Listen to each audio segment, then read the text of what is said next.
Hi అండి, నమస్తే. ఈరోజు వీడియోలో డెలివరీ తర్వాత అరటికాయని ఎలా చేసుకోవాలో చూపిస్తున్నాను. బేబీ పుట్టిన తర్వాత అన్ని ఫుడ్స్ తినొద్దు అంటారు, వాళ్ళకి హెల్త్ పాడవుద్ది అని. ఎగ్జాంపుల్ ఆనియన్ తింటే జలుబు చేస్తుందని ఒక 3 months వరకు తినొద్దు అంటారు.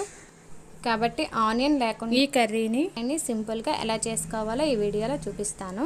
ఇంకా లేట్ చేయకుండా వీడియోని స్టార్ట్ చేసేద్దాం. స్టవ్ ఆన్ చేసి నువ్వుల నూనె, కరివేపాకు, తెల్లుల్లి, ఆవాలు, జీలకర్ర, ధనియాలు వేసుకొని లో ఫ్లేమ్లో దోరగా వేయించుకోవాలి.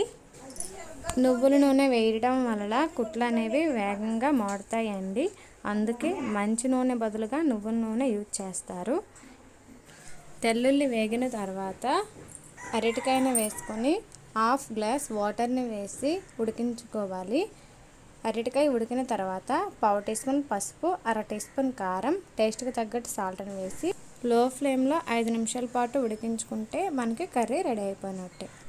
మీరు కూడా ఒకసారి ట్రై చేసి ఎలా వచ్చిందో కామెంట్ చేయండి. మన వీడియోస్ని మీరు ఫస్ట్ టైం చూసినట్టయితే వెంటనే సబ్స్క్రైబ్ చేసుకోండి.